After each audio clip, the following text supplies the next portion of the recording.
aja. Kalau jenis yang tersendiri itu nggak bisa. Jadi kalau yang lawas-lawas tuh Jadi dia maksudnya anak aku kan gak kalau sonaka boleh dia. Yang tengah 25 bibit loh Pak. Ini yang tidak tersiang aja Pak Jeffrina. Pak. Iya, 200 bibit itu. Belum kuhitung ini berapa. Makanya kamu mau bagus lagi kamu seleksi ya. Yang sana kan ada sana. Tapi tinggal dikit lagi sih. Ya itu. Nanti Dapatkan kan untuk menjadi yang bagus itu kan agak apa juga. Agak selektif juga dan untuk menjadikan bibit itu kan apa? Perlu perjuangan lah sampai dengan bagus kan. Jadi cara untuk apanya pakai stek atau Macam ada yang sambung, ada di grafting dia kan, ada di tunasnya, ada di sambung cutting press kan. berarti bukan biji gitu. Bukan. Kalau untuk opung sendiri, ini kan banyak, misalnya ada yang berminat. Sebenarnya mahal nggak kalau kita mau berkebun anggur di rumah sendiri? Tidak. Kan ada juga istilah harus tangannya dingin gitu, biar apa yang ditanam tumbuh gitu. Tidak. Itu konsep saya kalau orang bilang tangan bapak tuh dingin, itu saya ketawa. Kenapa? Tangan tuh tidak ada panas dinginnya. Sebenarnya itu bahasanya aja. Kenapa tangan tuh dingin? Karena kita sebenarnya memahami terhadap bahasa tanaman itu. Ya ini kurang siram, ini kurang pupuk, ini kurang hama penyakit. Nah kalau kita lakukan perlakuan tanaman itu dengan layaknya kita memperlakukan orang yang kita sukai, ya tentu dia akan tumbuh dengan bagus. Maka dibilang orang tangan kita dingin gitu. Ya orangnya namanya kita mau melihara tapi kita tidak mencintai tanaman itu yang kadang-kadang banyak gagal gitu.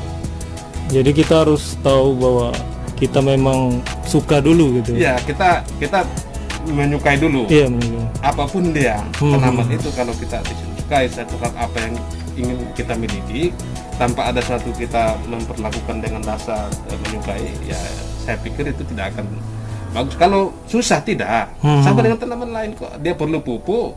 Ya kalau ada hama penyakit kita semprot. Ya itu aja. Saya pikir tidak repot. Hanya kita tinggal bagaimana memulai aja. Gitu. Tapi kalau kita mau mulai, ya sudah ada bibit paling tidak satu, baru kita bisa melihat apa yang dikasih tahu, serangan hamanya, pupuknya. Nah sudah kita punya bibit satu, kalau kita mau mengembangkan untuk diri kita bisa dikembangkan juga. Kita perbanyak, ya kan? Artinya tidak susah untuk diri sendiri. Konsepnya kita ya untuk memenuhi kebutuhan buah-buahan segar keluarga kita dulu gitu. Berarti niat dulu. Ya niat dah, niat kemauan itu. Kalau nggak ada ya susah gitu.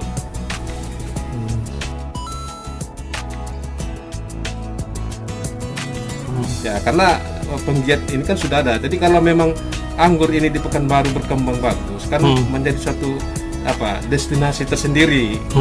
Anggur Pekanbaru. Jadi orang berbicara Pekanbaru ini sudah salah satu ada satu ikon baru. Dan ini sudah di Pekanbaru ini yang saya lihat sendiri ada sudah 3 agrowisata, baik itu pribadi yang mungkin ya kan sudah ada mengembangkan anggur ini.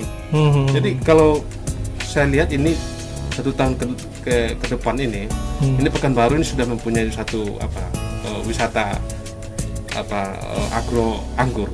Ya ada beberapa tempat sudah mulai itu. Jadi kita tinggal menunggu.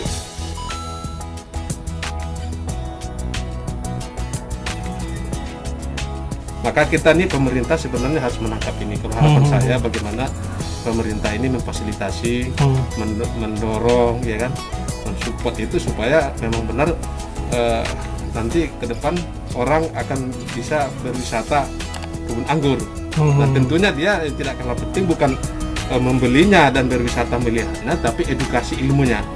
Dia akan pulang belajar membawa sehingga setiap rumah itu nanti bisa memenuhi kebutuhan buah-buahan yang segar gitu. Ngapain kita sih mau mengimpor ya kan? Impor. Nah, buah dari negara-negara lain, toh juga di negara kita bisa berbuah. Hanya kita bagaimana belajar dengan bagus. Ya itu aja sebenarnya harapan saya gitu. Ya harapan saya kepada pemerintah ya, alhamdulillah kemarin Pak Gubernur, Pak Wakil sudah sampai ke sini dari provinsi ya kan. Ya dari Kota Media melalui BP Peludung Kota memang sudah ada. Ya saya lihat itu di Pemkonya lah yang ada. Yang ada saya lihat itu di Pemkonya sudah bergerak. Tapi harapan saya ini jangan sekedar wacana saja, karena ini masih lambat saya lihat kan.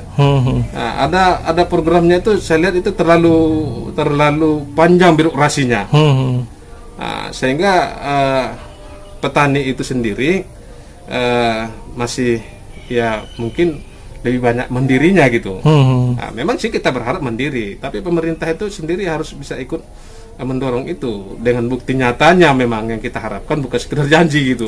Kalau memang perhatian itu sudah ada, tapi sejauh ini belum ada fakta yang kita lihat itu yang saya harapkan itu. Sehingga nanti kalau memang mewujudkan kampung anggur ini, yang kalau dulu itu kita lihat ada pembagian bibit buah-buahan seperti mungkin durian, matoa,